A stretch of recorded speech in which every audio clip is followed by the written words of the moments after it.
cualquiera puede ir, conseguir una ropa de una calidad media, postear unas fotos, pautarlas y venderlas. El problema es, ¿y te van a volver a comprar? Y ahí es donde tiene que estar la obsesión. Tiene que haber una obsesión con el producto. Pero ¿qué es lo que pasa? Que solo tener un muy buen producto no basta. Y tenía esos 2 showrooms y ese año me tripliqué.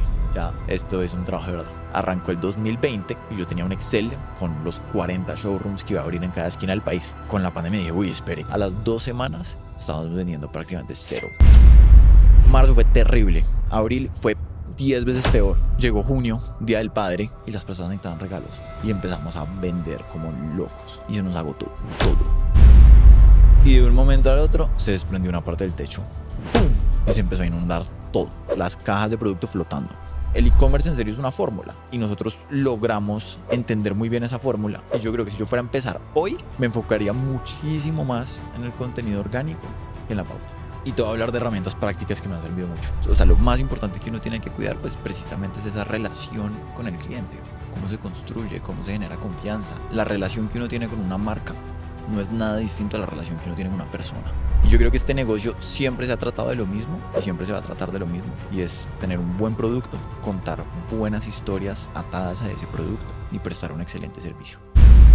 El éxito no está en una meta, sino está en la persona en la que uno se convierte.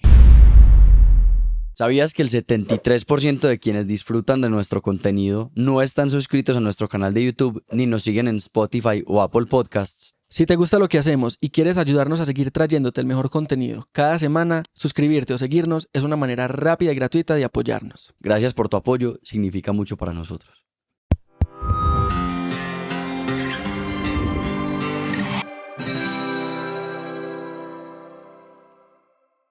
Hola, nosotros somos David y Dani y el distinto de hoy es. Pedro Mikkelsen de Armatura. Pero tenés una de las marcas, digamos, de ropa más conocidas de los últimos años en Colombia, diría yo. Pero creo que mucha gente puede no saber qué es Armatura. Entonces quiero empezar por ahí. ¿Qué es Armatura y cómo nace? No, pues primero que todo, muchas gracias. Es un gran halago. Yo, no sé, todavía me pasa muchas veces que me van a presentar y yo digo, no, yo tengo una marca de ropa eh, y, y estoy muy acostumbrado a que cuando digo Armatura como que sigo y explico. Y digo como, no, Armatura pues es una marca de ropa y ahorita pues muchas veces me pasa que la gente me dice, ah, no, claro, yo conozco Armatura. Y es muy emocionante, es muy chévere porque... Eh, pues nada, para responderte la pregunta, Armatura es una marca de ropa. Digo yo que más que una marca de ropa también somos una marca de desarrollo personal, porque precisamente ese es nuestro propósito, inspirar a las personas a construir su mejor versión.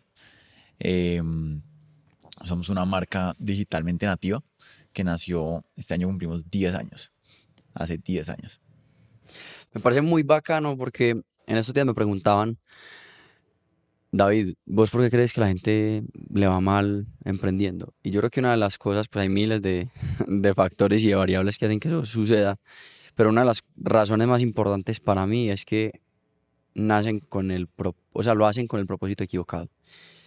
Lo que me parece bonito de Armatura es que nació con un propósito muy claro y, y con el propósito de ayudar. Entonces contame un poquitico por qué Armatura tiene ese propósito y qué es Fútbol Pacífico. Perfecto. Bueno, pues aquí me devuelvo un poquito a mi historia como emprendedor. Yo en el 2014 me iba a graduar del colegio y teníamos que hacer un proyecto de grado. Yo toda la vida fui un loco por el fútbol, jugué fútbol, alcancé a jugar algo de divisiones inferiores y me di cuenta del poder transformador que tenía ese deporte. ¿Y de qué jugabas? Jugaba de lateral derecho, arranqué jugando de central, pero me quedé bajito, entonces me movieron y jugué ahí de lateral derecho. Y tuve la oportunidad de jugar con muchas personas que venían de entornos muy difíciles, familias con muchos problemas, familiares metidos en temas de violencia dura, pero precisamente el fútbol les sirvió como un mecanismo para alejarse de todo eso.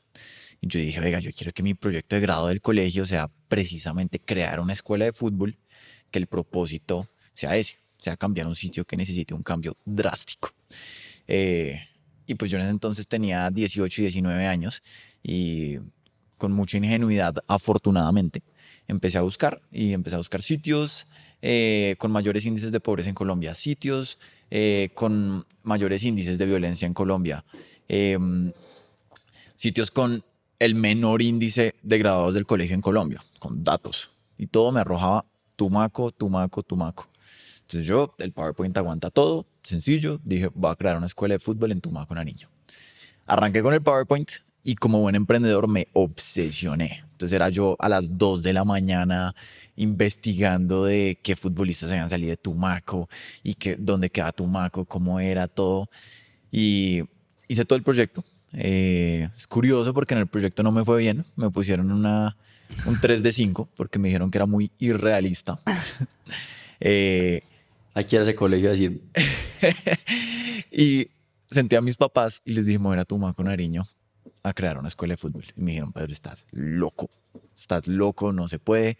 Mi papá, después de que le insistí y le insistí, me dijo, yo te llevo un día para que, o sea, vayas a Tumaco, conozcas, entiendas que eso pues es muy difícil, que no es lo que tú piensas y listo. Y me fui para Tumaco con mi papá, con un muy buen amigo de él que tiene allá un cultivo de palma. La persona de recursos humanos de ese cultivo nos planeó distintas visitas a escuelas de fútbol y ahí conocí a Clemente. Clemente es mi cofundador de Fútbol Pacífico, es el profe Clemente, es un técnico que llevaba ya 20 años con una escuelita de fútbol muy chiquita en Tumaco. Me alié con él, nace Fútbol Pacífico con un propósito muy claro. En Tumaco el 70% de la población vive en condiciones de pobreza extrema. Y eso es que viven con menos de $1 diario. uff, Y solo 1 de cada 10 niños se gradúa del colegio. Entonces es una realidad muy difícil, muy, muy difícil. Lo que hace Fútbol Pacífico es que nosotros somos como un oasis en medio de un entorno difícil, donde estos niños pueden jugar fútbol y pueden educarse. Nuestra gran propuesta de valor social es que mientras en Tumaco solo 1 de cada 10 niños se gradúa del colegio, en la fundación 9 de cada 10 niños se gradúan del colegio. Y ya hemos tenido graduados doctores, abogados, qué nota. perfiles muy exitosos en todo sentido. Y aparte de eso, 35 jugadores que han salido de Fútbol Pacífico han pasado a equipos profesionales. Y pues esa es un poquito la historia de lo que es Fútbol Pacífico. Y te conecto esto con Armatura. Entonces yo en el 2014 monté esto. Y pues esto es una fundación. Esto es una fundación que su objetivo es social, totalmente sin ánimo de lucro. Entonces yo dependía mucho de conseguir donaciones. Y siempre me ha costado pedir donaciones. Me ha costado mucho. ¿Y por qué? Yo soy tímido, soy una persona tímida y me cuesta llegar y pedir favores y pedir una donación de cierta forma. O sea, me he intentado quitar esa mentalidad porque lo quiero vender mucho más como una inversión social, pero me cuesta. Yo llegar y decir, no, mira, es que quiero que le dones a mi fundación y yo dije, me voy a poner a vender algo. Y dije que me pongo a vender. Hice una lista de ideas y entonces incluso con un amigo empezamos a vender cachuchas en los Andes. Cachucha del bellaco. Cachuchas del Bellaco, tal cual. Porque mi mejor amigo se llama Bello, entonces vendíamos cachuchas.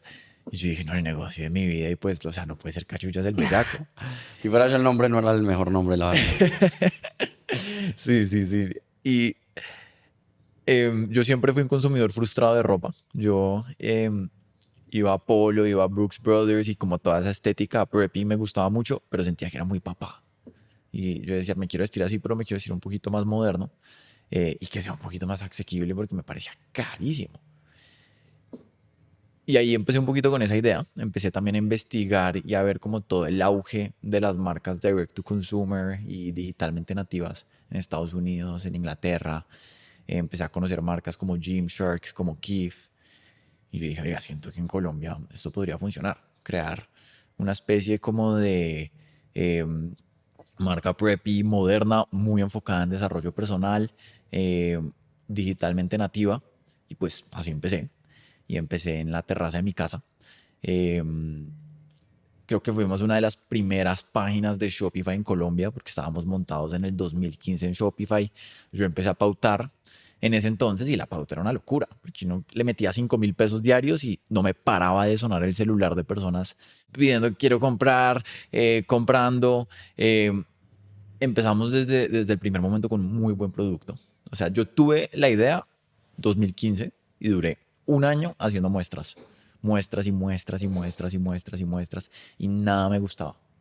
Y cuando por fin llegamos a ese primer producto, funcionó muy bien porque todas las personas que compraban querían más.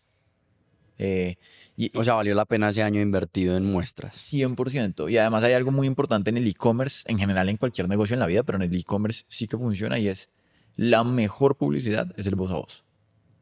Es que llegue alguien y le diga a otra persona, mira esta marca tan bacana que conocí, mira cómo me llegó el empaque, mira cómo me llegó todo. No solo la mejor fuente como de marketing, sino es pura reputación y la reputación es a largo plazo. O sea, es una fuente de tráfico que no es apago la inversión y para de suceder, sino que entre más hablan de ti, más se va a crear esta, digamos, bola de nieve a largo plazo. Y es que hay algo muy importante, David, y es la relación que uno tiene con una marca no es nada distinto a la relación que uno tiene con una persona, ¿cierto? Entonces uno dice, esta persona me cae bien porque hizo esto, porque funcionó así. Entonces, o sea, lo más importante que uno tiene que cuidar, pues precisamente es esa relación con el cliente, cómo se construye, cómo se genera confianza. Eh, y precisamente ahí también es donde entra el contenido. Donde entra el contenido, porque yo digo, a nadie en el fondo quiere ese amigo que solo lo busca a uno cuando está vendiendo a alguien. ¿Cierto? Ese amigo que es como, hola, no hablamos hace mucho, pero mira, estoy vendiendo esto, ¿no me quieres comprar? Sí. Pero ese amigo que a ti te invita a almorzar, ese amigo que está pendiente de ti, que te pregunta tú cómo vas y que después te dice, estoy vendiendo algo, tú le compras lo que sea. Y por eso también desde el primer momento yo pensé mucho en crear contenido de valor. Que eso hoy por hoy pues ya muchas marcas lo hacen, pero cuando empezamos también era un poquito disruptivo. Y en crear contenido que a las personas, no sé, yo tenía amigos que me decían, oiga, pero usted, ¿por qué publica vainas que no tienen nada que ver con ropa? Usted se pone a publicar unas cosas que no, que de desarrollo personal y que todo eso. Y él me decía, ¿y eso sí vende? Y la respuesta muy concreta es que eso directamente me lleva a la venta. No, ¿cierto? Eh, pero eso crea comunidad. Eso crea comunidad, fortalece el propósito. Yo creo que em, precisamente las personas, o sea, las marcas de ropa, la ropa es una comodidad. Todo el mundo vende ropa. Igual que, o sea, todo el mundo vende manzanas, ¿cierto? Eh, pero precisamente la forma en la que uno se viste es un reflejo. Muchas personas buscan vestirse reflejando lo que es su personalidad.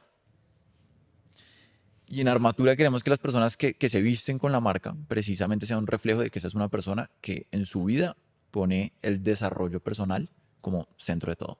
Ya.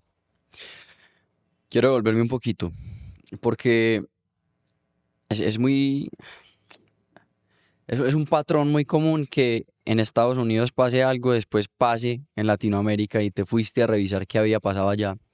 Como todo un curioso, como con Fútbol Pacífico, te pusiste a investigar. Y quiero ahondar en eso. ¿Qué viste en marcas como Gymshark y como Kith que las llevó a ser marcas grandes en el mundo de Direct to Consumer? O sea, ¿cuáles eran esos factores de éxito que en el momento que nació Armatura vos dijiste, tengo que hacer esto, tengo que hacer esto y tengo que hacer esto para poder salir adelante? Entonces, vi muchas cosas en esas marcas nuevas, como también hay muchos conceptos que yo creo que simplemente han estado presentes los últimos 300 años, ¿cierto? Y es que, o sea, esta industria es demasiado antigua. Y yo creo que este negocio siempre se ha tratado de lo mismo y siempre se va a tratar de lo mismo. Y es tener un buen producto, contar buenas historias atadas a ese producto y prestar un excelente servicio. Y eso es lo que lleva haciendo Hermès, pues, 200 años. Eh, y para no evadir de la pregunta, ¿qué es lo que yo vi que ellos estaban haciendo nuevo?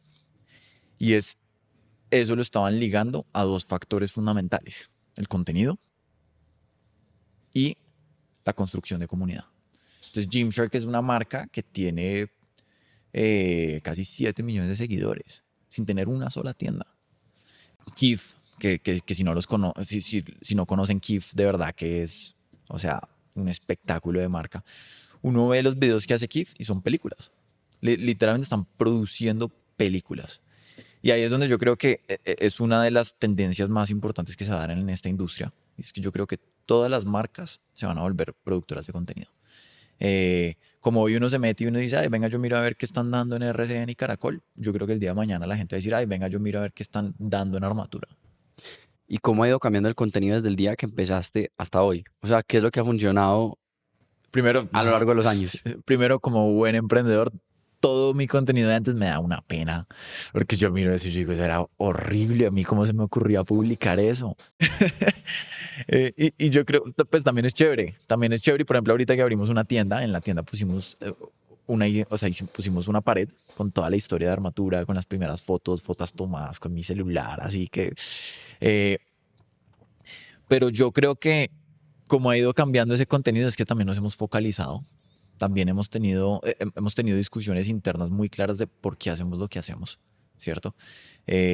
¿Cuál es nuestro propósito? Nosotros qué queremos lograr con nuestro contenido, cómo queremos construir comunidad, quién queremos que haga parte de esta comunidad.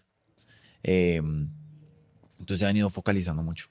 A mí, sabes que me parece interesante que vos decís que precisamente como la ropa la vende cualquiera, lo que viene siendo el diferencial es que es el estilo de vida que refleja y la narrativa que maneja la marca. ¿Cómo ha sido el proceso de encontrar esa narrativa y ese estilo de vida que refleja Armatura a lo largo de los años? ¿Qué ha sido lo más difícil?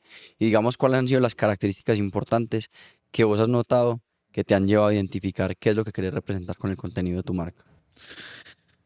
Es una muy buena pregunta, es una muy buena pregunta. Ahora, creo que es muy importante, y me voy a volver un poquito y voy a hablar del producto, porque ropa vende cualquiera, ¿cierto? Ahora, también hay todo tipo de calidades y también hay todo tipo de asteriscos.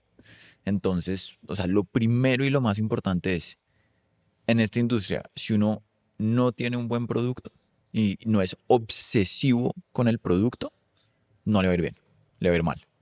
Porque esta es una industria de repetición, especialmente en este nuevo mundo de la pauta. Cualquiera puede ir, conseguir una ropa de una calidad media, postear unas fotos, pautarlas y venderlas. El problema es, ¿y te van a volver a comprar? Y ahí es donde tiene que estar la obsesión, ¿cierto? Entonces tiene que haber una obsesión con el producto. Pero ¿qué es lo que pasa? Que solo tener un muy buen producto no basta. No basta. Un buen producto tiene mucha gente. Mucha gente.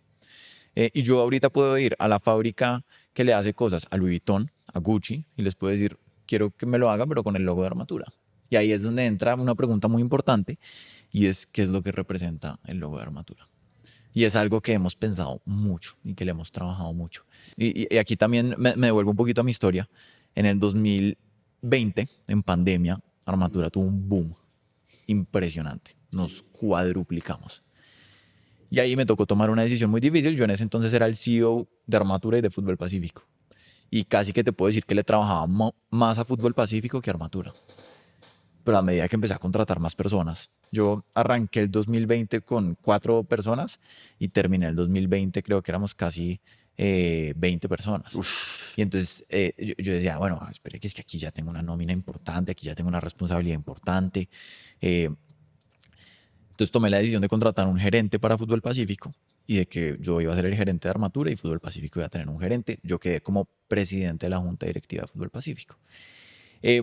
Y cuando yo tomé esa decisión también me senté y dije, oiga, pero mi propósito en Armatura no puede ser solo vender ropa como muy linda, de buena calidad y con buenos precios. Esa no puede ser mi único propósito. Yo siempre he creído que lo más valioso que tiene cualquier persona es su mentalidad. Y creo que es muy distinto a las personas que tienen una mentalidad de crecimiento, donde es, yo puedo aprender cosas nuevas, yo puedo lograr lo que yo quiera, siempre y cuando tenga el foco, tenga la estrategia, la disciplina, la berraquera. A las personas que creen que ya todo está hecho y que hay personas que tienen buena suerte y hay personas que tienen mala suerte. Y lo veo mucho en Tumaco, personas que nacen en situaciones durísimas, durísimas, durísimas, durísimas, que la vida solo les ha puesto retos. Y uno habla con ellos y ellos dicen, no, pero yo voy para adelante. No, pero póngale cuidado que yo voy a llegar muy lejos, ¿cierto? Como también conozco personas que nacen en situaciones súper privilegiadas y hablan de, ay, es que yo tuve mala suerte, ¿cierto? Es que no es culpa mía, es que pasó esto y entonces por eso es que yo no puedo hacer esto. Y es que todo se vuelve cuestión de perspectiva. No sé si te viste, conoces el podcast de Chris Williamson que se llama Modern Wisdom. Sí, lo he escuchado. hizo uno con Tony Robbins Sí. y el man básicamente decía es que la vida no es A o B. La vida vos definís con tu mentalidad y cómo la pensás si es A o B. Si vos crees que todo es terrible, si todo es difícil, que todo el mundo tiene mejores condiciones que vos, eso es lo que vos vas a ver reflejado en tu vida. Pero si vos pensás, por el contrario, que todo está bien, que vos tenés oportunidades para salir adelante, eso es lo que vas a ver. Estoy totalmente de acuerdo. Estoy totalmente de acuerdo y em, yo también creo que hay una analogía que me gusta mucho de Jim Rohn. Jim Rohn era mentor de Tony Robbins y él dice, oiga, ¿qué pasa si llega su mejor amigo y usted está tomando un café y le pone una gotica de cianuro a su café? Usted se muere. Así sea su mejor amigo. Le puso cianuro a su café y usted se va a morir, ¿cierto? ¿Qué pasa si llega su peor enemigo y le pone una gotica de azúcar a su café? Su peor enemigo. Nada. Y el man dice, así funciona su mente. Como el café. Y usted tiene que tener mucho cuidado que deja entrar y no entrar en su mente. Porque su mejor amigo le puede terminar metiendo un pensamiento muy tóxico que le va a hacer mucho daño. Su peor enemigo le puede terminar metiendo un pensamiento muy bueno. Y la reflexión es, el man dice, watch your coffee. Y es cuidado con los pensamientos que usted deja que entran y cuidado cómo usted va construyendo esa mentalidad. Y creo que el diálogo interno que uno tiene es demasiado importante, especialmente en los momentos difíciles. Yo siempre digo que emprender es como una pelea de boxeo. Y la gran pregunta es, ¿será que me va a pasar algo? No, cuando le pase, ¿usted qué va a hacer? Y te quiero contar como historias que han sido difíciles en Armatura. Yo creo que definitivamente el momento más difícil de Armatura fue pandemia. Nosotros, que curiosamente terminó siendo el año que crecimos 4X, pero en el 2018 yo me gradué de la universidad y ahí yo dije, oiga, me voy a dedicar a Armatura. Eh, y era muy difícil porque todavía no me daba para vivir, pero yo dije, oiga, me voy a dedicar a esto. Y mi papá me dijo como, oye, pero no será mejor que te consigas un trabajo, entre comillas, de verdad, y como que le vas trabajando armatura por los laditos. Y yo le dije, mira, dame un año, ¿cierto? Un año yo, eh, mi papá dándome mesada, y pues, o sea, la verdad tuve la fortuna de eso.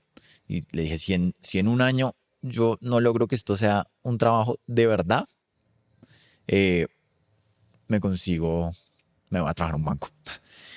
Em, y arrancó ese año y nosotros empezamos a abrir unos showrooms y funcionaba muy bien porque toda nuestra comunidad se empezó a construir en redes sociales y nuestros showrooms quedaba uno en la esquina del 85 con 15, en un tercer piso, en un edificio un poquito feo, pero allá llegaba todo el mundo y todo el mundo que llegaba compraba y traía a sus amigos. Y se empezó como a esparcir este rumor de, oiga, hay una marca muy bacana que tiene esto, y empecé a crecer. Y entonces tenía ese primer showroom, me mudé a uno más lindo, después abrí otro enfrente de Unicentro, que Unicentro pues es uno de los centros comerciales más importantes de Bogotá, y tenía esos dos showrooms y ese año me tripliqué y afortunadamente me fue muy bien y me pude sentar con mi papá y le pude decir, ya no tienes que girarme esa, ya esto es un trabajo de verdad. Y yo estaba volando, me sentía demasiado feliz. Arrancó el 2020 y yo tenía un Excel con los 40 showrooms que iba a abrir en cada esquina del país. Y cuánto iba a vender cada uno y cómo iba a ser y yo no sé qué, pero también dije, oiga, quiero abrir ya una tienda de verdad. Estaba mirando un local gigante eh, y casi firmo el local el 20 de marzo del 2020.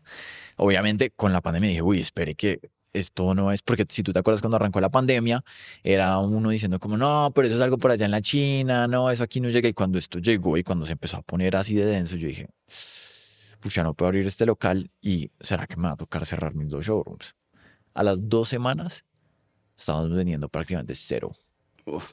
Y yo ya tenía 4 o 5 personas en nómina. Eh, Me tocó llevar todo mi inventario a mi casa, a la terraza de mi casa. Cuando me escuché el podcast que hiciste con los de Undergold, que Sí. ellos contaban tal cual esto, yo decía, tal cual así me pasó. Sí. Toda la sala de mi casa llena de inventario. llena de inventario, o sea, no me cabía. En ese momento, por ejemplo, ¿cuánto podrías tener de inventario? En ese momento debieran haber sido más o menos como unas 5.000 prendas. Uf. Sí, y que eso ocupieran la, o sea, y además que mis papás afortunadamente fueron por una finca, pero yo me quedé solo con mi hermano. Eh, yo le dije a mi hermano, oiga, qué pena, pero me toca volver la casa una bodega. Es que no tengo de otra. Y eran los días, o sea, yo creo que nunca en mi vida he trabajado tan duro como trabajé esos meses en pandemia porque yo dije, como te decía que hay veces emprender es como una pelea de boxeo. Yo soy fan de Rocky Balboa, es una de mis películas favoritas. Yo lo único que pensaba es, si esto se va a quebrar, se va a quebrar yo peleando. O sea, se va a quebrar yo luchando y luchando y luchando hasta con todo lo que tenga. Entonces yo esos días dormía 3 horas. Todos los pedidos los tenía que empacar yo y despachar yo. eh, y la gente no compraba porque la gente estaba asustada. Pero los poquitos pedidos que entraban, que de todos modos para que te des una idea eran algo así como 20, 30 pedidos, lo tenía que hacer yo, ¿Al mes? no, al día. Al día, ok. Al día. 20, 30 pedidos al día, pero pues esto es, o sea, estamos vendiendo muchísimo más con los showrooms. O sea, pasamos a vender un 10% de lo que estábamos vendiendo. Y yo me senté, hice un flujo de caja y dije, vea, si esto sigue así, si la pandemia dura más de 2 meses, me quiebro. Y dije, listo, pues liquido la empresa, pero de aquí a esos 2 meses que tengo de caja, me voy a hacer matar. Y empezamos a trabajarle mucho al contenido de valor. Eh, y nosotros siempre habíamos sido una marca que le había invertido al empaque, que le había invertido a la experiencia, que conocía muy bien el e-commerce. Entonces, marzo fue terrible. Abril fue 10 veces peor. Abril fue terrible, terrible, no vendíamos nada. Llegó mayo y llegó el Día de la Madre y las personas necesitaban regalos. Y empezamos a vender como locos. O sea, Y ahí ya tiraban pauta. durísimo, durísimo, durísimo, durísimo. Y empezamos a vender como locos. En mayo llegó junio, Día del Padre, que además nos metieron un día sin IVA y se nos agotó todo. O sea, en junio vendimos más que lo que habíamos vendido en diciembre del año anterior con 2 showrooms / tiendas. Y eso empezó a crecer. Y entonces yo dije, como no, ¿qué hago? Me toca alquilar una bodega en plena pandemia. Entonces vaya y busque bodegas. Terminé alquilando una casa en un barrio que se llama El Polo. Contraté gente para que atiendan la bodega. Nos pusimos también a hacer tapabocas. Y fue un cambio muy repentino porque es que, o sea, en abril, para que te des una idea, me tocó entregar ambos locales. Y me tocó hacer los trasteos de los locales yo solo, porque habían unos permisos súper estrictos que uno no podía salir. Y los dueños de los locales me decían, de mala, si usted no me entrega, yo le sigo cobrando arriendo. Y yo me acuerdo yo haciendo ese trasteo del showroom de Unicentro, yo recogiendo todo llorando, porque yo decía, acá fue. Y a los 2 meses estaba haciendo un trasteo, una bodega, contratando gente. La vida cambia así. La vida cambia así y el emprendimiento cambia así. Para bien y para mal. Y es una montaña rusa de emociones donde uno en un momento dice, pucha, esto está funcionando, esto le está yendo demasiado bien. ¿Será que es que soy un genio? Y otro momento uno dice, pucha, tengo que ser un idiota. Como que, o sea, esto le está yendo demasiado mal. ¿Qué estoy haciendo? Ese 2020 fue espectacular. Y para contarte otro par de anécdotas, en un momento, entonces yo ahí contraté a una de las personas que hoy por hoy es mi mano derecha, que es mi head de crecimiento, que se llama Sebastián Arenas. Y Sebas y yo nos damos cuerda en cosas locas. Entonces yo le dije, Sebas, pongamos un botoncito en la página que se llama Envío Express y decimos que lo entregamos en 12 horas. Cuando nos llegara un envío express, pues pedimos un Rappi, lo mandamos por el envío express y ya, cero grave. Y esto pues hoy por hoy todo el mundo lo tiene, en ese entonces nadie lo tenía. Y lo hicimos, entonces estábamos entregando same day en Bogotá. Pedíamos un Rappi, lo mandábamos y ya, listo, breve. Después empezaron 2, 3 pedidos, dijimos cómo hay que hacer. Y cobraban obviamente más por ese. Sí, cobrábamos por ese envío. Y entonces nosotros teníamos una lista de mensajeros, nos entraba un pedido, llamábamos a uno de los mensajeros, porque pues ya no podíamos pedir 2, 3 Rappis al mismo tiempo. Y listo, o sea, como que afortunadamente todo bien. Llegó diciembre y un día yo me levanté, 350 pedidos express para entregar ese mismo día. Y sin mensajeros, o sea, yo, ¿qué hago? O sea, la directora comercial de Fútbol Pacífico, que se llama Lorena, que ha sido mi mano derecha en fútbol pacífico. El hermano de ella, afortunadamente, es taxista. Entonces lo llamé a él y le dije, nosotros cobrábamos 12.000 pesos por envío express, se lo cobrábamos al cliente, que se lo entregábamos ahí mismo.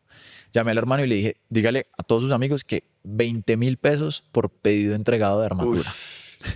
Porque tocaba entregar 350 pedidos en un día. Y empezaron a llegar taxis a esa bodega. Claro, todos felices y echaban eso y entregamos los 350 pedidos en un día. Pero eso fue una locura impresionante. Entonces, estas son historias de emprender. O sea, que también es lo que me interesa contarte y es una montaña rusa muy dura.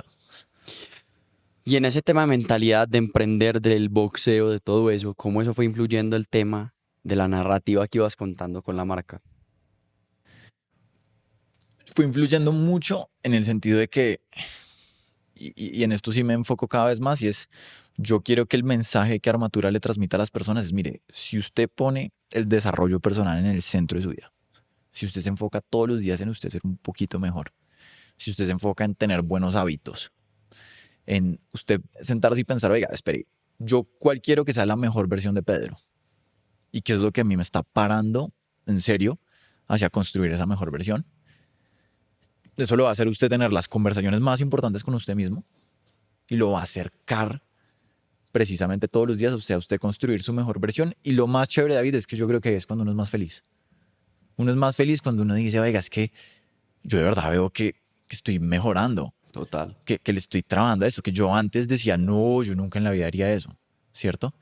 Yo en la universidad decía, apenas me gradúe no vuelvo a madrugar un día en mi vida. Es que no entiendo por qué lo hacen uno madrugar tanto. Ahorita madrugo todos los berracos días. Y lo hago feliz, ¿cierto? Entonces, yo creo que los hábitos es lo más importante que uno puede desarrollar y lo que lo lleva a uno a construir esos hábitos, a construir su mejor versión. Precisamente todo nace de las conversaciones que uno tiene con uno mismo.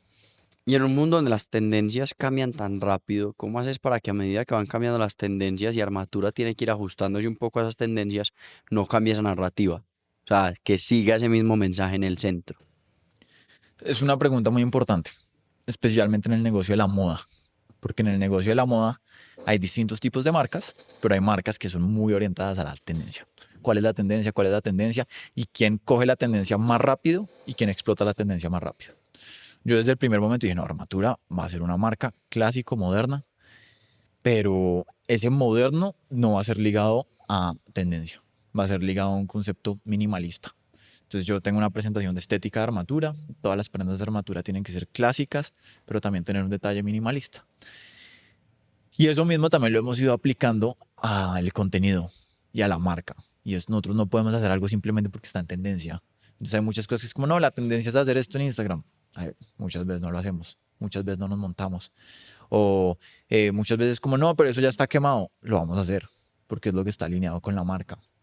Y es que precisamente el consumidor lo que busca de las marcas es que sean auténticas y que generen esa conexión.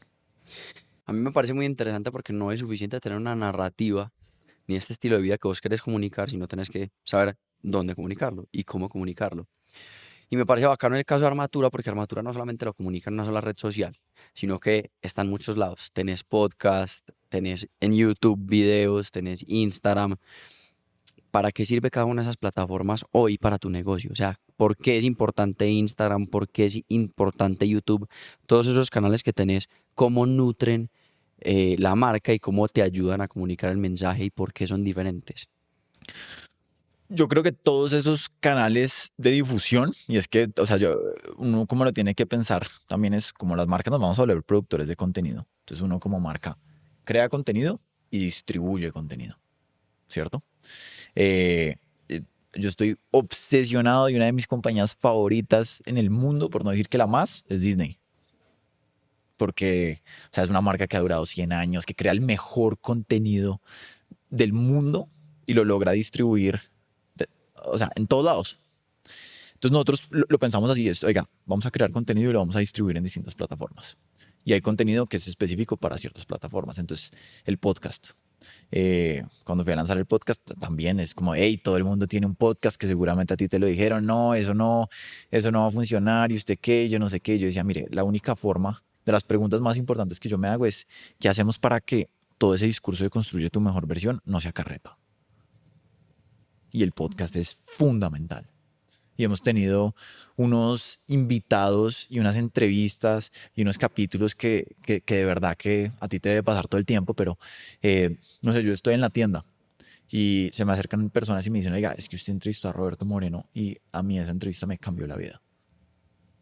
O sea, gracias a eso yo emprendí. Es absurdo los mensajes que nos llegan. En estos días una persona nos escribió que se había puesto a llorar viendo un episodio de nosotros porque eran las palabras que necesitaba escuchar. ¿No? Y es que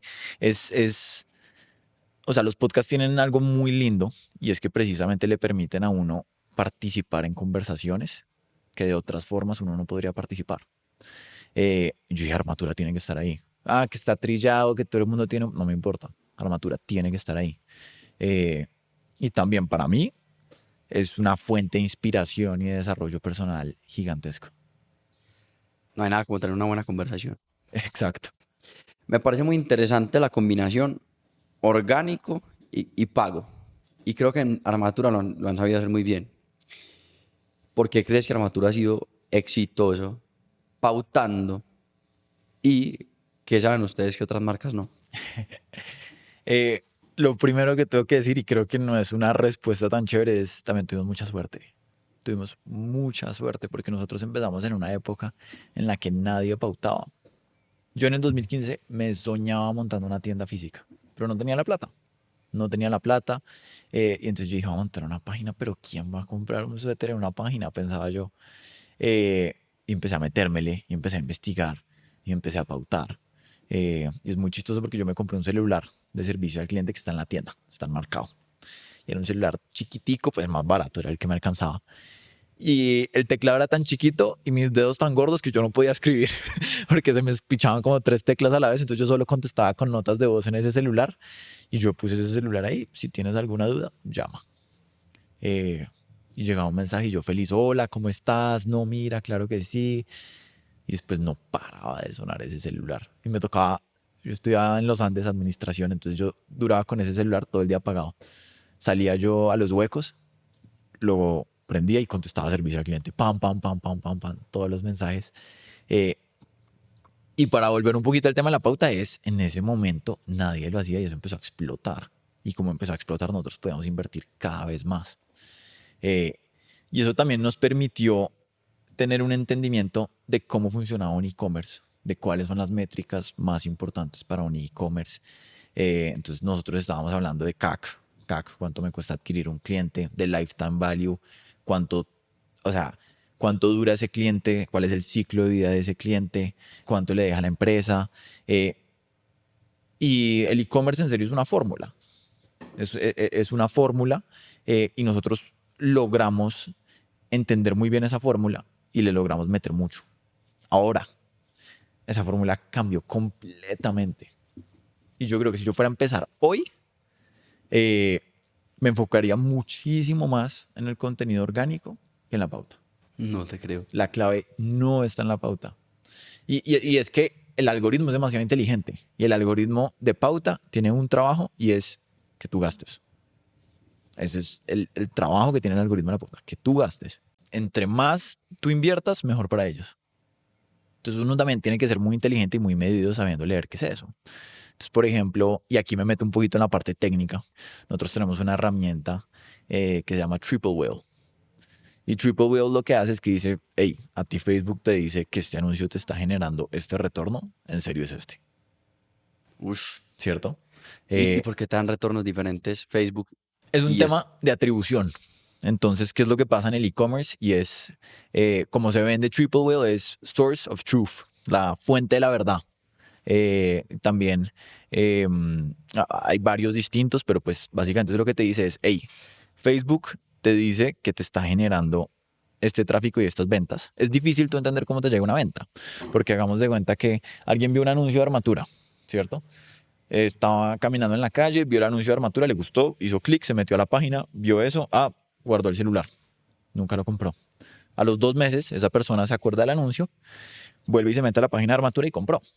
Entonces, ahí hay un tema de que de pronto Facebook dice, hey, esa venta llegó por mí, ¿cierto? Pero Google dice, ah, no, pero es que esa persona también ve un anuncio, esa venta llegó por mí. Entonces, Google y Facebook ambos te están diciendo que la venta llegó por ellos. ¿Y eso por qué es importante? Porque dependiendo de tú a quién le creas, te van a generar retornos distintos, ¿cierto? Y dependiendo de quién te genere mejor retorno, tú le vas a meter más plata lo uno al otro. Entonces, ¿qué hace Triple Whale? Que es muy bacano. Triple Whale te dice, mire, Facebook, estas fueron las ventas. Google, estas fueron las ventas. Pinterest, estas fueron las ventas. YouTube, estas fueron las ventas. LinkedIn, estas fueron las ventas. Ahora, Triple Whale cuesta una plata, ¿cierto? ¿Cuánto cuesta Triple Whale?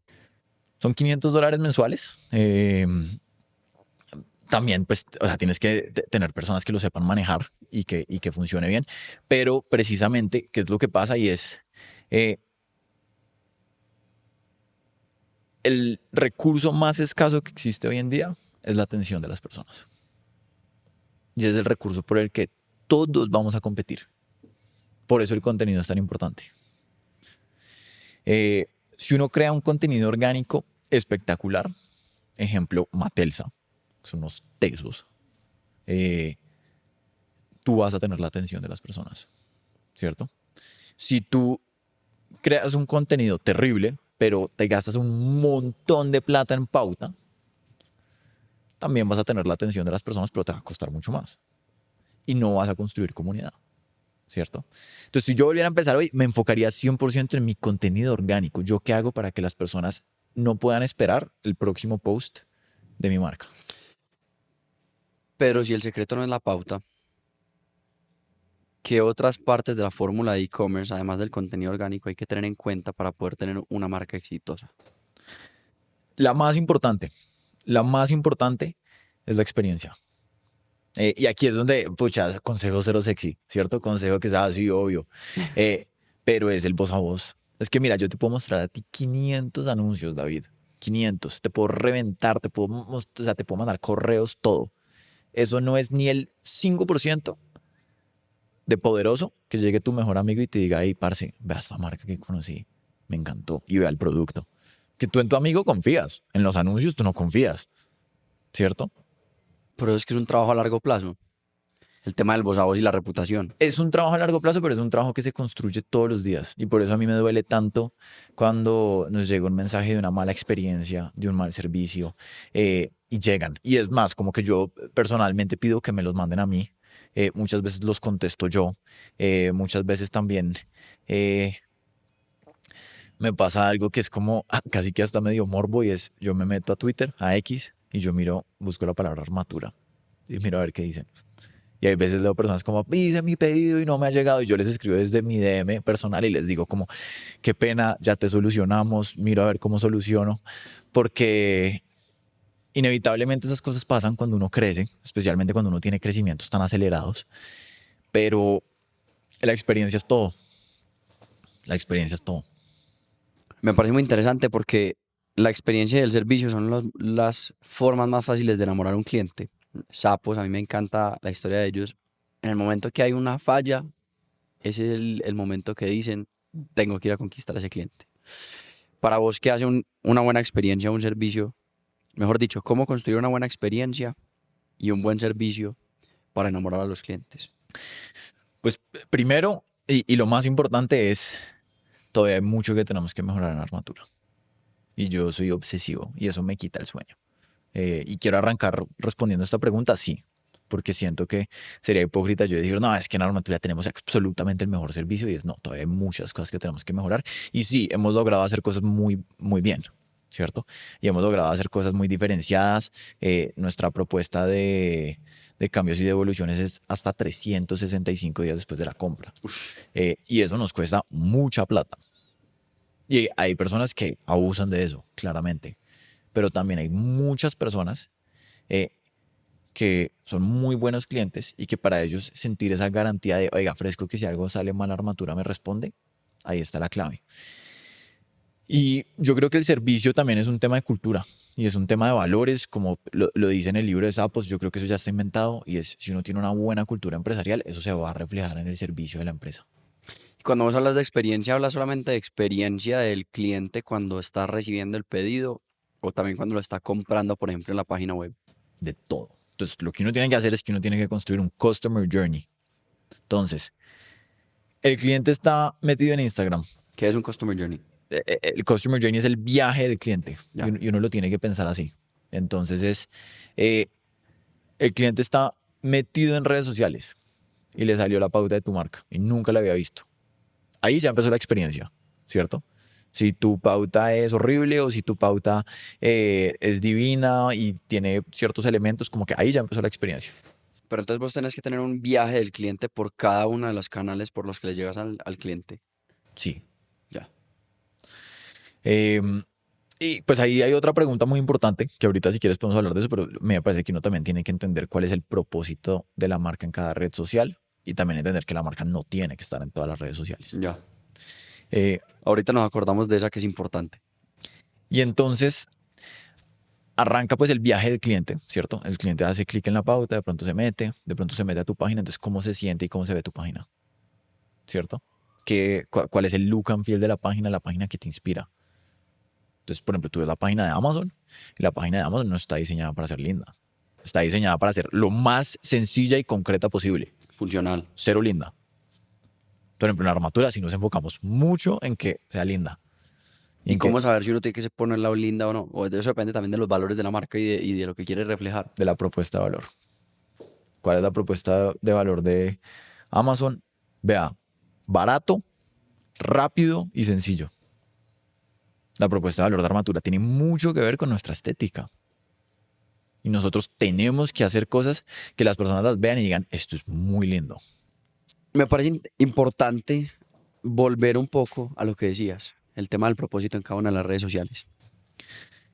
Vuelvo y digo, y es que, o sea, me da risa yo hablar de esto porque no siento que sea ningún experto, siento que todavía hay muchas cosas que no sé y que estoy todavía improvisando y viendo a ver cómo hacemos. Eh, a mí me intriga mucho TikTok. Mi novia pasa mucho tiempo en TikTok, pues no mucho tiempo, pero mucho más que yo, porque ella es 4 años menor que yo soy mucho más nativo hacia Instagram.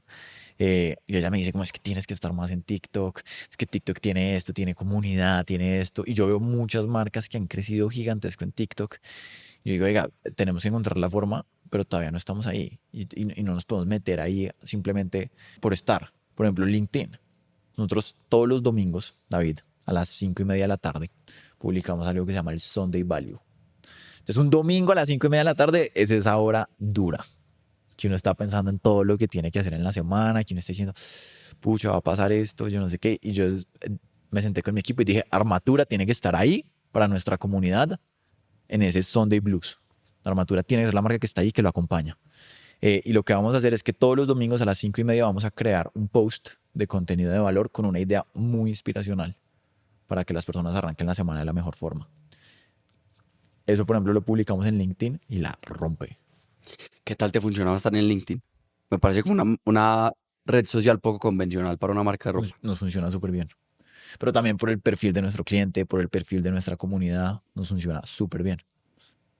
TikTok Mucho. nos ha costado, sí, mucho. ¿Y qué es lo que querés lograr cuando estás analizando entrar a TikTok? Pues ¿por qué no has entrado todavía y qué es lo que querés reflejar en esa red social? A mí me parece muy complicada porque no creo que genere tanta fidelidad, por ejemplo, como Instagram. Autenticidad. Y es que yo creo que esa es la clave. A ver, la relación, o sea, las redes sociales es simplemente una extrapolación, o sea, es como llevar una relación a otra parte, ¿cierto? Y entonces, ¿qué es lo que me parece muy importante? Y es, en las redes sociales las personas entienden exactamente cuando una marca está siendo auténtica y cuando no está siendo auténtica. Entonces, la clave es, usted sea auténtico. Me parece importante llegar a un punto cuando hablábamos de servicio y es un cliente satisfecho y un cliente fiel. ¿Cuál es la diferencia entre los dos? Eh, es una buena pregunta, es una buena pregunta. Yo creo que pues satisfecho es como, esto era lo que yo esperaba, listo, sí, ya, cumplió su propósito y ya. Yo creo que un cliente fiel es ese que se enamora, ese que dice, pucha, es que esta marca o sea, esta marca a mí me mueve las fibras. ¿Y cómo pasas de un cliente satisfecho a un cliente fiel? O por lo menos cómo lo hace Armatura. Primero, yo creo que lo más importante es entender que no todo el mundo es tu cliente. Entonces mucha gente tiene como la obsesión de, no, es que todo el mundo es mi cliente y necesito que todo el mundo me compre. No, hay personas que ven la ropa de Armatura y dicen, no, eso es demasiado clásico, yo no me quiero ver así, ¿cierto? Y que cuando, no sé, por ejemplo, y también te cuento algo, nosotros hemos venido haciendo una transición donde nos hemos enfocado mucho más en la calidad, mucho más en la calidad, en tener muy buen producto, y eso cuesta, ¿cierto? Cuando yo arranqué, yo quería ser bueno, bonito y barato. Y con el tiempo me di cuenta que, pucha, o me enfocaba más en ser barato o me enfocaba más en tener buena calidad y en ser bonito. Y me tocó enfocarme más en tener buena calidad y en ser bonito y eso cuesta. Y eso me tocó ir, y eso me llevó a que tenía que ir subiendo un poco los precios. Siempre, yo creo que el precio es un tema de respeto y uno no puede ser descarado y uno tiene que entender eso. ¿Por qué decís que uno no puede ser descarado? ¿A qué te referís? Las personas pueden pagar lo que quieran y todo el mundo está en su derecho. Y hay marcas de lujo que cobran millonadas y por eso son marcas demasiado valiosas porque ganan una cantidad de plata. Eduardo Macías es el fundador de Wok y también hizo parte de Krebs. Cuando yo estaba en los Andes, él fue y nos dijo un día, es que el precio para mí tiene un tema de respeto con el cliente. Y en Wok nos tomamos eso muy serio. Y yo escribí eso en mi cuaderno y eso a mí se me quedó acá. Y por eso cada vez que tenemos que subir precios, yo también digo, y lo hablamos aquí con el equipo, y es como, oigan, pero esto en serio, ¿sí vale esto? O sea, nosotros, en serio, este es el precio que debemos poner. Porque sí creo que los precios son un tema de confianza, que generan confianza con la comunidad. Ahora, eso no significa que entonces la clave es vender baratísimo. Porque es que vender barato muchas veces tiene unos costos ocultos. Vender barato muchas veces tiene un costo que es, bueno, pero entonces te van a devolver esto porque esto es de mala calidad. O la persona le va a decir a todos sus amigos y a toda su familia que le fue mal. Y siendo muy sincero, eso por momentos nos empezó a pasar. Por momentos nos empezó a pasar porque también escalar una cadena de producción cuando uno se multiplica por 4 es muy difícil. Y a mí me pasaba, hay veces que yo veía productos que nos devolvían y yo, pucha, me frustraba de una forma gigantesca y me ponía histérico y decía, pero es que este producto no podía tener esto y esto no lo podemos haber vendido así. ¿Cuál fue el reto más grande de escalar esa cadena de producción? Pensé que me ibas a preguntar cuál fue el reto más grande de escalar y te iba a decir cadena de producción. Pero es eso, y es que, o sea, hay algo muy importante de la industria de la moda y es que uno se tiene que apoyar en aliados estratégicos. Y esos aliados estratégicos que tú lo hablaste con Pedro de Monasteri, que tú lo hablaste creo que también con los de Boyo Playa, pues precisamente son talleres, son proveedores, en nuestro caso muchas veces son fábricas muy grandes que le producen a marcas muy grandes, pero lo más difícil es tú tener esos aliados que compartan tus valores y que compartan tu visión y que piensen gana-gana. ¿Y qué aliados son indispensables? O sea, digamos, en toda la cadena de ustedes, ¿cuáles se necesitan? El aliado más importante, sin duda alguna, es el que te hace el producto. Y es el más importante porque también dependiendo de ellos cómo tratan a sus empleados, eso afecta la calidad de tu producto. Dependiendo de ellos cómo compran insumos, eso afecta la calidad de tu producto. Y todo eso afecta tu construcción de marca. Entonces el aliado más importante es el que te hace el producto. Hay otro aliado muy importante que es Melon, que tú tuviste en el podcast, Alejo Celis.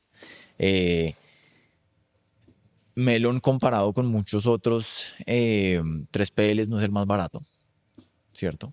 Pero sí tiene una entrega muy rápida, sí son muy serios, claro, cometen errores como todo el mundo, pero funciona muy bien. Entonces nosotros nos pasa que,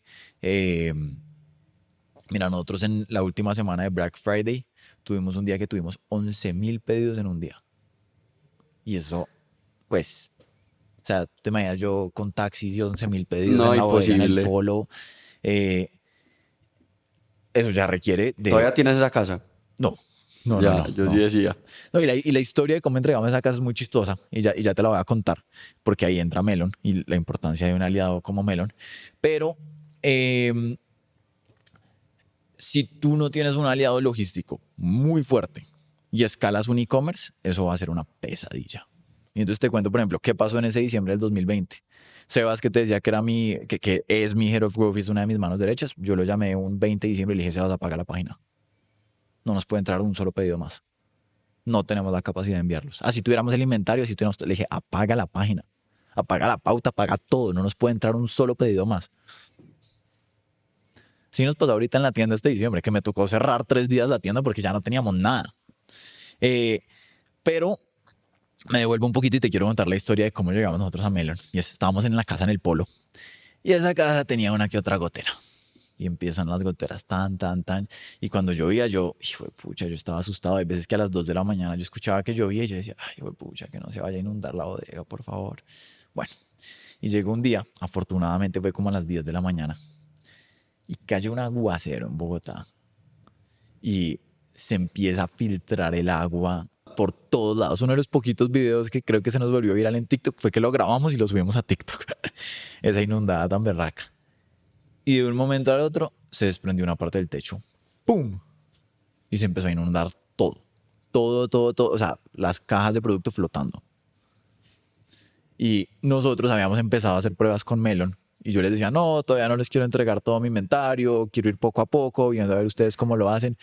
Me tocó llamar a Alejo Celis y me tocó decirle, necesito enviarte todo mi inventario ya, en este instante. O sea, no tengo bodega. Se me cayó el techo de la bodega, literal. Y los de Melon, pues, o sea, como dicen ustedes, unos calidosos, me mandaron un camión gigante y logramos trastear toda la bodega en un día porque se cayó el techo de la otra bodega. Y así fue como Melon quedó con todo el inventario de armatura y desde ese día no decepcionaron. Excelente. ¿Y perdiste mucho en producto ese día? No perdí mucho. O sea, ¿cuál fue la clave? Y es que pasó a las 10 de la mañana. Entonces estábamos todos ahí, reaccionamos súper rápido. Se desprendió una parte del techo de la bodega, la otra parte del techo no se desprendió. Entonces, ¿qué hicimos? Sencillo, mueva todo hacia lo que está seco y ponga baldes, ponga todo, intente retener el agua. Pero sí fue muy miedoso porque o sea, la bodega que nosotros teníamos se le acaba de caer el techo. ¿Y ahora qué hacemos? Y teníamos, di tú, 15.000 prendas en inventario. Entonces, ¿uno qué hace con 15.000 prendas? Y donde se le dañan a uno 15.000 prendas Exacto, para morirse. exacto.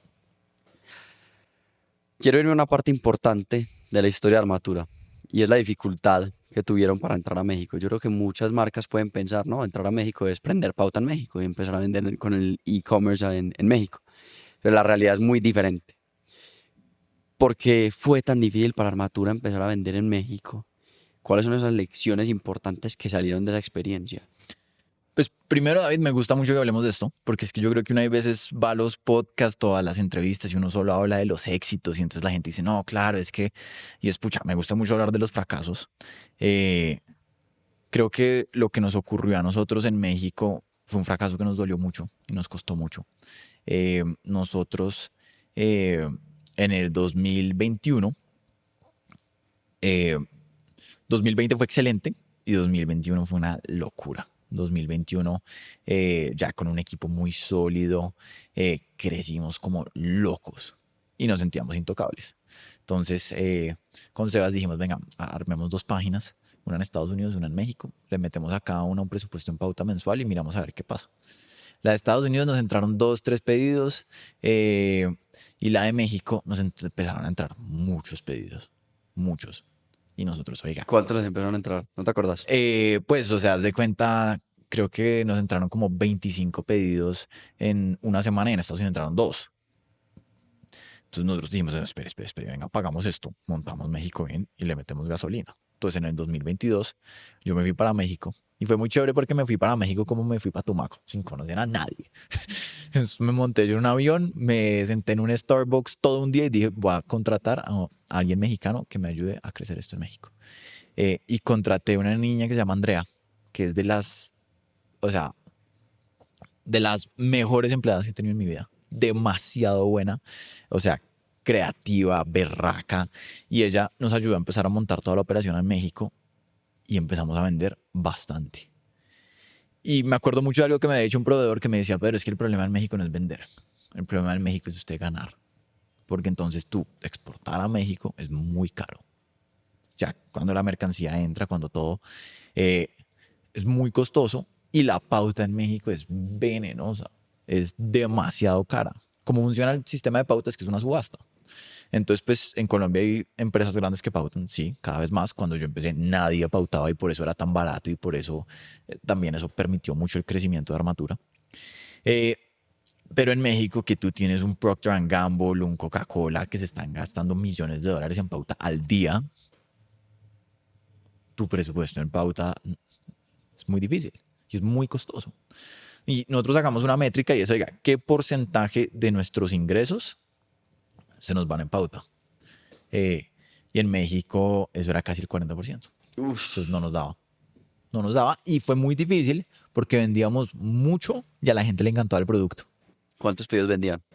En el momento que mejor llegamos a estar, o sea, haz de cuenta, estábamos enviando algo así como 5 o 7 pedidos al día, ¿cierto? Pero lo que era muy chévere es que había mucha repetición y era súper emocionante uno ver, no sé, Fernando de Monterrey hizo este pedido y le encantó y entonces pidió este suéter y le encantó, entonces pidió esta camisa y le encantó y entonces ya pidió este pantalón y le encantó.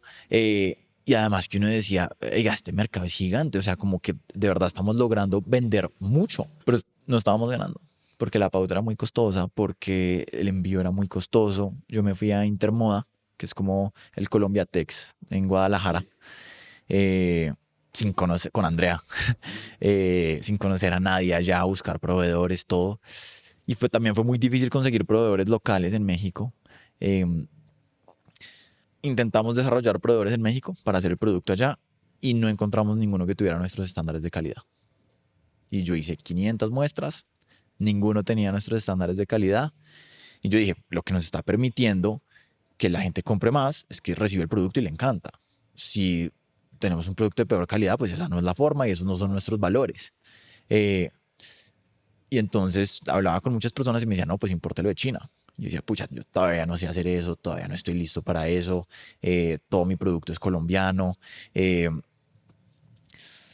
Y entonces también fue una decisión difícil de, bueno, o, no sé, o me voy a ir a México y saco esto adelante como sea, o me concentro un poco más en Colombia y en que Colombia esté muy bien, ¿cierto? Y de pronto reviso la posibilidad de otros mercados.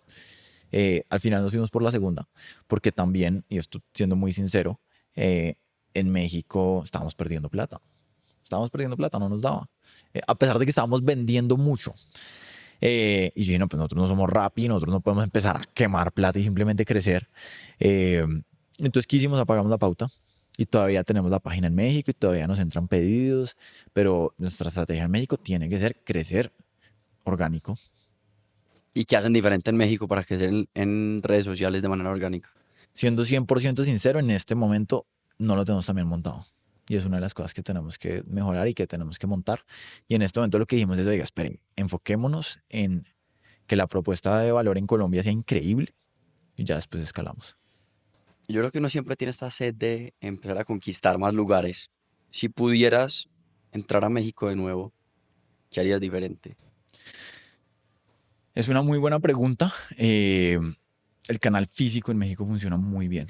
Nosotros fuimos a algunas ferias y se vendió súper bien. También en México buscan mucho el diseño colombiano y les gusta mucho. Entonces hay muchos concept stores muy chéveres, el concepto de wholesale. Entonces yo entraría a 5 o 7 tiendas en wholesale y cuando eso me genere un flujo de caja interesante, montaría algo físico allá. Creo que el e-commerce es demasiado importante y creo que uno tiene que tener presencia en e-commerce, pero la pregunta es ¿a qué costo? Porque, vuelvo y te digo, el algoritmo es muy inteligente y si tú le quieres regalar plata a Facebook, Facebook te la va a recibir toda. Totalmente.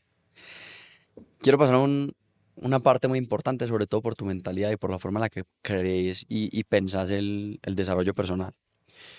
Y quiero empezar por algo no tan bueno. Uno siempre empieza preguntando por los valores, que por esto, que por lo otro. Yo quiero hablar es de un tema que yo comparto con vos, que me vi reflejado en vos, y es el tema de la ansiedad y el estrés.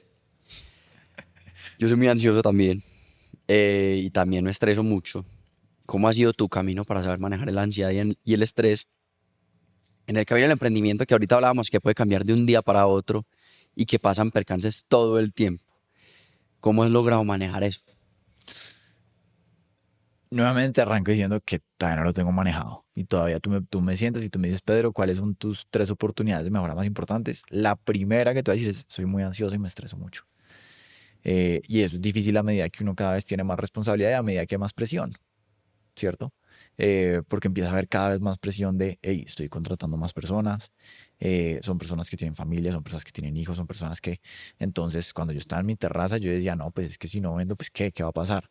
Pero ahorita es, hey, ojo, cada vez puede ser más doloroso, ¿cierto? Y te voy a hablar de herramientas prácticas que me han servido mucho. Yo en el 2021, después de que tuvimos ese año donde crecimos como loco, yo me sentí, yo dije, oiga, si yo no le trabajo a mi salud mental, esto no va a ser sostenible. Esto no va a ser sostenible.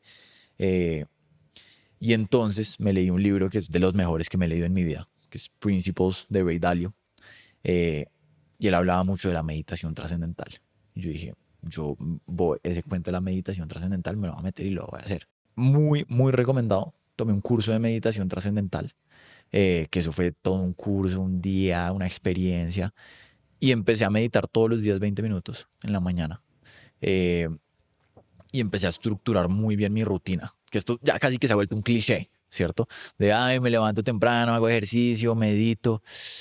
Pero la verdad para mí es un santo remedio en términos de salud mental. Y es un cliché, pero poca gente cumple lo que dice que hace. ¿Sí me entiendes? Todo el mundo te dice, no, yo madrugo, hago ejercicio, pero ¿cuánta gente verdaderamente madruga todos los días? No, y lo que pasa es que pues también implica que es lo otro. Y es como, bueno, pues si vas a trasnochar y vas a madrugar, pues no estás haciendo nada, ¿cierto? Pero si te vas a acostar temprano, si de verdad vas a madrugar, vas a hacer ejercicio, vas a meditar, vas a leer. eh, y porque hay algo que me gusta mucho y es, o sea, el éxito no está en una meta, sino está en la persona en la que uno se convierte. Entonces, en los momentos más duros, yo te digo, el año pasado para nosotros fue muy duro, muy, muy duro por muchos motivos, porque, o sea, la economía tuvo un frenón, y de todos modos crecimos y tuvo muchas cosas muy buenas y terminó siendo un año espectacular, pero en varios momentos que uno dice, oiga, tengo este problema muy grande, no sé qué hacer. Uno tener la seguridad de todos modos me voy a levantar temprano, de todos modos voy a hacer ejercicio, de todos modos voy a meditar y de todos modos voy a leer. Y ese es el tipo de persona que yo quiero ser y confío que voy a llegar a una solución. Entonces, la meditación me sirve mucho. También te voy a decir algo también muy cliché y es, yo soy muy religioso, muy. Y si ahorita te muestro mi oficina, pues ahí tengo mi virgencita con la velita, y yo sentir que hay cosas que yo no controlo, pero que yo confío en Dios y que yo sé que van a salir, ¿cierto? O va a pasar lo que tenga que pasar. Y si llega algo terrible y si pasa esto terrible, así fue la vida. Cuando se me cayó el techo en la bodega fue lo mejor que me pudo haber pasado, ¿cierto? La pandemia que yo dije, me va a quebrar, no hay de otra, fue de lo mejor que me pudo haber pasado. Perspectiva. Hmm. ¿Y en algún momento has pensado en tirar la toalla? Sí. Y eso suena muy, muy, o sea, yo puedo decirte a ti no, y yo diciendo que no, que esto es una pelea de boxeo y que no. Han habido momentos en los que yo digo como, más que pensar en tirar la toalla, que me miro en el espejo y digo, pucha, ¿será que sí va a poder? O sea, ¿será que sí me va a dar? Y que empieza todo ese cuestionamiento de, ¿será que yo sí soy el tipo de persona que es capaz de lograr esto? Y mi respuesta al final siempre es, si va a morir peleando. Y aquí te cuento algo muy chévere y es uno de los experimentos muy bacanos que tuvimos era un canal de ventas que se llamaba Pruébalo en Casa. Entonces en pandemia, estaba muy difícil, yo vi una empresa en Estados Unidos que vendía gafas con un try at home y las personas lo pedían, les llegaban las gafas a la casa y se lo probaban en la casa. Y yo decía, oiga, nosotros teníamos que hacer una armatura. Y empezamos otra vez con nuestra lista de mensajeros, lanzamos una página que se llamaba Pruébalo en Casa. Tú hacías un pedido, te llegaba el pedido a tu casa, tú te lo podías probar en tu casa. Si no te gustaba, lo devolvías. Si te gustaba, te lo quedabas y te cobrábamos. Y eso empezó a crecer durísimo. Y como empezó a crecer durísimo, me tocó contratar un conductor. Que ya salió porque se fue a vivir a Estados Unidos, pero se llama Don Gabriel. Y Don Gabriel estuvo en el ejército. Y nos tocaron varias cosas con Don Gabriel. Y Don Gabriel me decía, Don Pedro, como decíamos en el ejército, vencer o morir, vencer o morir. Y a mí se me quedó tan grabado que yo lo volví un valor corporativo. Y en los valores de armatura está vencer o morir. Y mucha gente siente que es muy agresivo, pero a mí me gusta mucho porque es que sí siento que hay situaciones en la vida donde vas a vencer o vas a morir, pero decide. porque nadie te lo va a solucionar. Totalmente. A mí me pasa algo y es que nosotros estamos creciendo, definitivamente estamos al 1% de lo que queremos ser, estamos en el día uno, como diría Jeff Bezos todavía, pero todavía lo siento muy frágil. A vos te pasa lo mismo con Armatura, como que sentís que en cualquier momento, o sea, como que no hay nada ganado. Sí. Y hay un CEO que me gusta mucho que se llama Andy Grove. Él es como, para muchos, el mejor CEO de la historia. Él fue CEO de Intel mucho tiempo. Y él escribió un libro que yo no me lo he leído, no me lo he leído, pero solo el título me muero del susto y es Only the Paranoid Survive. Solo los paranoicos sobreviven. Y yo digo, pucha, la vida no puede ser así, como que entonces, ¿qué? Entonces uno tiene que vivir todo el tiempo pensando en qué puede pasar, qué puede pasar, qué puede pasar. Algo que a mí me ha ayudado mucho en los momentos difíciles es, en vez de pensar qué pasa si esto pasa y pensar en cosas muy terribles, es uno tener la convicción interna de, oiga, van a pasar cosas malucas, pero venga lo que venga, yo voy a vencer, yo soy capaz. A mí me encanta no sé si sabes quién es Alex Hormozy. Sí, Alex Hormozy dice que la confianza no es, que uno no nace con confianza, sino que la confianza es uno probarse a uno mismo en repetidas ocasiones, que pase lo que pase, uno es capaz de enfrentar las situaciones. Y eso yo me identifico un montón. Quiero hacer una transición porque realmente cuando vos hablabas de vos, yo decía, fue puta, ese soy yo. Eh, Te da duro dormir. sí. A mí me pasa igual, weón. O sea, yo me acuesto en la cama a pensar estrategias para hacer esta vaina lo más grande que pueda hacerla. Y es más, te cuento algo, no me gusta hablar del tema. Eh, es más, yo le digo a mi novia como, por favor, no me preguntes por mi sueño, porque ha sido de las cosas que más me ha afectado en mi vida. Eh, es algo de lo que no me gusta hablar mucho, pero pues sí me parece como valioso hablarlo acá y hablarlo contigo. Eh, Me cuesta mucho apagar el cerebro y me cuesta mucho eh, como ese cerebro reptil dentro de uno que le dice como, hey, ojo que puede pasar esto, hey, ojo que puede pasar esto, como apagarlo y que se calme. La meditación me ha ayudado mucho con eso, la fe me ha ayudado mucho con eso. Hay hay una definición de optimismo que me gusta mucho, eh, que lo leí en estos días y es en los campos de concentración, creo que era como en la guerra de Vietnam, eh, habían ciertos prisioneros que sobrevivían y que no sobrevivían. Y entonces definitivamente los que no sobrevivían eran los pesimistas, los que decían, no, de aquí nunca vamos a salir. Los optimistas, curiosamente, eh, muchas veces también les costaba sobrevivir porque ellos decían, vamos a salir en diciembre. Ay, Y sí. llegaba diciembre y no salían. Y decían, no, el próximo diciembre sí salimos. Y llegaba el próximo diciembre y no salían. Los que sobrevivían eran los que decían, no me importa qué pase, yo sobrevivo esto. Yo voy a sobrevivir esto. Y si me toca quedarme acá 10 años, me quedo aquí 10 años, pero en 10 años salgo. Uy, marica, me dijiste eso, weón, y me devolví a la pandemia. Porque a mí lo que me pasaba es que yo decía como que, bueno, sí vamos a volver a la normalidad, pero cuando salía el presidente a decir, no, todavía no, otros 15 días, puta, se me caía el mundo. O sea, de verdad, yo lloraba, weón, se me salían las lágrimas, yo decía, no puedo más, marica, estoy desesperado. Y es precisamente por eso. Y entonces, David, me identifico totalmente con eso. Yo creo que lo que uno tiene que desarrollar es una mentalidad de van a pasar cosas difíciles. Va a ser difícil. No va a ser fácil. Metas eso en la cabeza. Y mi novia está emprendiendo y yo le digo eso a ella todos los días. Le digo, es que tú no tienes que pensar como, no, entonces, o sea, todo va a ser perfecto. No, métete en la cabeza que van a pasar cosas muy difíciles, pero uno tiene que tener una mentalidad, que esto es algo que me dijo un miembro de mi junta, me dijo, una bulldozer en primera. Una bulldozer en primera le pasa por encima lo que sea. Y o sea, que le tocaron 500 retos, pásele esa bulldozer por encima y hágale, para el otro lado, ¿cierto? ¿Cómo ha sido la experiencia de tener junta? Muy chévere. Sí. De lo más valioso porque hay etapas del emprendimiento. La primera etapa del emprendimiento es uno tiene que ser muy terco. Y uno dice como, no me importa lo que me digan, voy a hacer esto. Cuando yo me fui para Tumaco era eso. Era, no me importa lo que me digan, yo voy a hacer esto. ¿Qué es lo que pasa? Y es lo que... Entonces eso ya te lleva a un estado y ya de pronto te levantas y dices, oiga, esto ya es una compañía, esto pues ya no es simplemente es una idea, sino que ya es una compañía, ya funciona, ya tengo empleados. Y después esa terquedad que antes era tu mayor ventaja se vuelve tu mayor liability. porque ya se vuelve una amenaza. Y es, ojo, que si usted sigue siendo así de terco, la va a embarrar duro. Y a mí me pasó eso en México. Yo en México decía, no me importa, eso sale adelante como Y sea. te advirtieron. No, uf. Pedro, ojo, eso no es tan fácil, Pedro, cuidado, Pedro, hey, ojo que estamos perdiendo plata a pesar de que estamos vendiendo mucho. Y yo pensaba, no, esto es igual que en Tumaco, esto es, venga, yo Empuje. empuje y vencer o morir y vencer o morir. Y también llega un momento Y donde morir. sí, exacto, y también llega un momento donde uno se tiene que sentar y uno tiene que decir, venga, y aquí hay una analogía que me gusta mucho y es, porque algo sea difícil, no significa necesariamente que sea lo correcto. Y uno tiene que trabajar muy duro, pero 1 minuto de estrategia, de pensar las cosas muy bien, te ahorra 500 horas de trabajo. Cuando tomaste la decisión de cerrar México, eso te dio duro como en el ego. O sea, Pues primero, ¿cómo fue? por salvar mi ego no hemos cerrado. Seguimos vendiendo allá, ¿cierto? Y todavía nos entran pedidos y todavía es muy emocionante.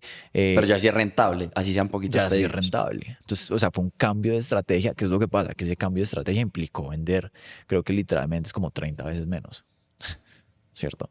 Entonces eso también es un golpe en el ego durísimo. Y sí, tu respuesta me dio muy duro en el ego. Y de las cosas que más duro me dio es que Andrea, esta persona que te digo que contraté y que es de las mejores personas que he contratado en mi vida, me tocó dejarla ir. Me tocó despedirla. Y cuando la despedí lloré mucho porque yo lo sentí como un fracaso personal. Porque yo sentí como, oiga, vea que, o sea, esta persona que es tan buena, con la que yo tenía tantas ilusiones de que sacáramos México adelante, esto no funcionó. ¿Y crees que en algún momento México va a ser? Sí, yo creo que sí. Y yo creo que, o sea, y lo hemos podido comprobar. Nosotros, otra de las locuras que hicimos con Sebas es que dijimos, montemos una página y recibimos pedidos de todo el mundo. Y empezaron a entrar pedidos de Nueva Zelanda, de Italia. Entonces era demasiado emocionante porque uno decía, uy, este pedido va para Milán. Y uno iba a DHL y mandar eso a Milán costaba $350, pero uno en medio de la emoción lo mandaba. Decía, es que alguien en Milán se va a vestir de armadura. Pero ya después uno se calma y uno dice, uy, espere que eso está lejos, lejos de ser rentable, ¿cierto? Sí. Y lo que hemos pensado mucho en la internacionalización es, vea, sí lo tenemos que hacer. Sí es demasiado importante. Sí hay una demanda muy fuerte por la marca afuera, pero lo más importante no es hacerlo rápido, sino es hacerlo bien. Total. Siento que los emprendedores somos muy afanados y a veces por hacer las cosas rápido las hacemos mal. Y lo que pasa es que ese afán es una ventaja cuando uno está empezando. Porque es que también yo hablo con ciertas personas y es, no, es que no quiero arrancar ya, porque es que todavía quiero pensar esto mucho mejor y todavía quiero hacer esto mucho mejor. Y duran 10, 15 años y se les fue la vida. Entonces, no, hágale, mándese. O sea, y hay otra frase que me gusta mucho y es, más vale una cicatriz por valiente que la piel intacta por cobarde. Ush, Sí. heavy. Y a mí me gusta mucho porque es como, láncese, hágale. Ahora, que aprendí mucho y que me sirvió mucho la experiencia en México y es, eso no le da permiso a hacer cualquier cosa. Y esas cicatrices duelen mucho. Vamos para la última sección del podcast. De Tema una. de preguntas rápidas, después te hago una pregunta de seguidor y al final un zigzag, que es un ¿qué prefieres? Perfecto. ¿Cuál es el mejor consejo que te han dado? Uy.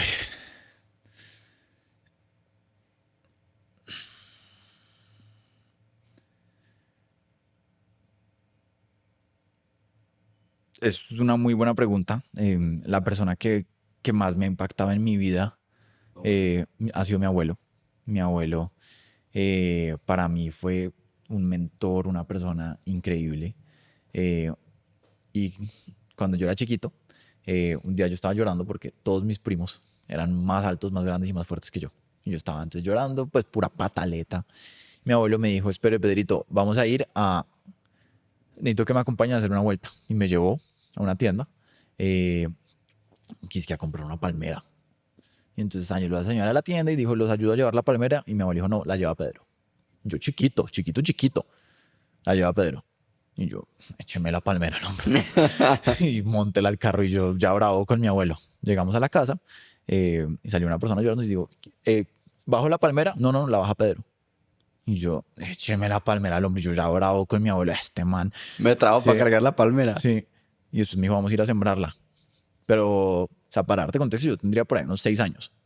Entonces, un niño de 6 años es en una pataleta y lo pusieron a ir a... Y me dijo, vamos a sembrar la palmera. sembramos la palmera. Y eso fue, haga un hueco. Y no dejaba que nadie me ayudara. Me decía, no, dale tú, dele. Y yo, no, abuelo, yo ya... Bueno, terminamos de sembrar la palmera como a las 7 de la noche. Yo ya llorando, ya en una pataleta. Y me dijo, párate al lado de la palmera. Y la palmera medía exactamente lo que yo medía. Exactamente. Me dijo, esa palmera va a crecer, va a ser grande y va a ser fuerte porque tú trabajaste, por lo que tú hiciste. Y me dijo, entonces tú, cuando te sientas frustrado, no te pongas a llorar y no te pongas a lamentarte a ti mismo, sino saca las cosas adelante y trabaja duro. Y esa palmera todavía está ahí. Entonces es el mejor consejo y la mejor enseñanza que me han dado en mi vida. Y después mi abuelo cogió a todos los nietos y a todos nos hizo sembrar una palmera que medía exactamente lo que nosotros medíamos. Uf, demasiado brutal. Sí. ¿Cuál es un libro que te ha marcado? El libro que más me ha marcado, Shoe Dog de Phil Knight. Creo Sí. que aquí es increíble ese libro. Es increíble. Yo se lo recomiendo a todo el mundo. A todo el mundo todo. cuando me dice, va a emprender tal, ¿cuál es el primer libro que me recomiendas? Yo, si usted quiere fuego, llave y saber cómo va a ser el camino, le hace ese. Sí. Me parece increíble. ¿Cuál es el principio que rige tu vida? El principio que rige mi vida. Uy, pucha. No, yo creo que un balance entre lograr cosas muy tesas, pero también gozarse el camino y entender que las relaciones humanas son la mayor fuente de felicidad que uno tiene. Y un balance entre estar presente y disfrutar el momento, pero también soñar en grande y pensar que en el futuro hay cosas muy buenas. ¿Y qué tanto has sido capaz de gozarse y de gozarte el camino hasta ahora en Armatura? Mucho, me lo he gozado mucho. Me lo he gozado mucho. Sí, una de las cosas que me cuesta es que vivo obsesionado con el futuro, pero me lo he gozado mucho. Yo me devuelvo y yo miro y yo hablo con Sebas y con Dani, que son dos de mis manos derechas, y yo digo, pucha, es que las que nos han tocado, todas las anécdotas que quedan. Y es también tomarse las cosas con mucho sentido del humor. Yo creo que no hay nada mejor que el sentido del humor para cuando las cosas están difíciles. Yo me acuerdo el día que se nos cayó el techo al final, ya éramos muertos de la risa y decíamos, vamos a poder contar esto. Vamos a poder contar que se nos cayó el techo y que sobrevivimos. ¿Y cuál es tu definición de éxito? Yo sí lo resumo en 3 pilares. El primer pilar del éxito es que son las relaciones humanas. Tu relación con tu pareja, con tu familia, con tus amigos, con tus hijos. Las relaciones humanas son la mayor fuente de felicidad o de dolor en la vida. Número 1. Número 2, que tu trabajo esté alineado con tu propósito. ¿Cierto? Yo tengo profes en Tumaco que trabajan en fútbol con niños y eso es su propósito y por eso son las personas más felices del mundo, a pesar de que no tienen un montón de riqueza material. Como también he conocido personas que tienen un montón de riqueza material y que son miserables. Entonces yo creo que tu trabajo esté alineado con tu propósito y la salud física y mental. Porque si uno no tiene esas 2 cosas, es muy difícil. Bueno, ahora vamos para la sección de preguntas de seguidores. Ya ten las preguntas. Escoja una llave, lea al usuario la pregunta y la respondemos. Bueno, aquí hay una chévere que dice, ¿cómo saber qué negocio montar si no se tiene un conocimiento previo o algún gusto en especial? Y me parece una pregunta muy chévere y muy importante porque es que yo conozco muchas personas que me dicen es que yo quiero emprender en algo, pero es que no sé y en el fondo no sé tampoco, yo no sé nada y no tengo y no sé muy bien qué es lo que me gusta. Yo lo que diría es carguen una lista en el celular donde anotan cada idea. Y van a haber ciertas ideas que se les van a ocurrir y a los 2 días se les van a olvidar y no va a pasar nada. Como van a haber ciertas ideas que van a volver y que les va a costar mucho soltar esa idea y que se van a empezar a obsesionar. Y así me pasó a mí con lo de Tumaco, que yo me empecé a obsesionar. Y cuando me fui a Tumaco había muchos peligros y había muchas cosas y yo les decía a mis papás, es que yo tengo que hacer esto antes de que me muera. Me decían, Pedro, tienes 18 años, ¿de qué estás hablando? Y es no tener miedo a escribir las ideas y a pensarlas y ver con cuál de esas se obsesionan. Porque con la que se obsesionen, con esa es.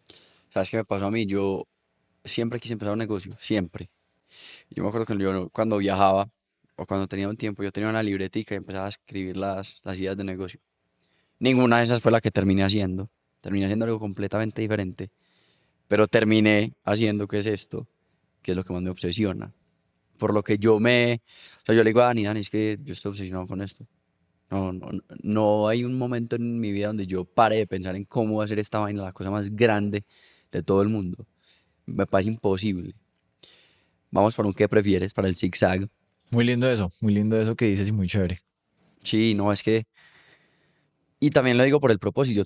Yo tenía una agencia de marketing digital y empecé esto, pero me enamoré de esto. ¿Por qué? Porque es que estoy impactando la vida de mucha gente, dando mucho conocimiento a muchísimos emprendedores que lo necesitan, que nadie nunca les dijo cómo emprender y que no han tenido acceso a muchos mentores como otras personas sí lo han tenido.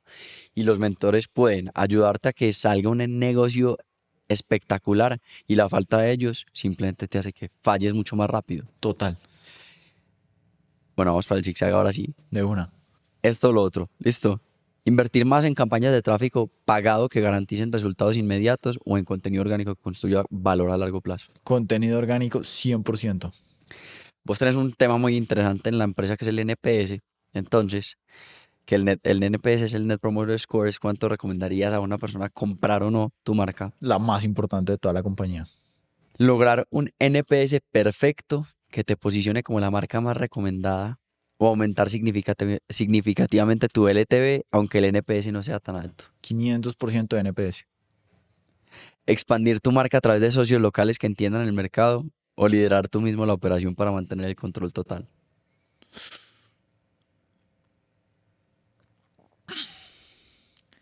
Creo que liderar yo mismo la operación.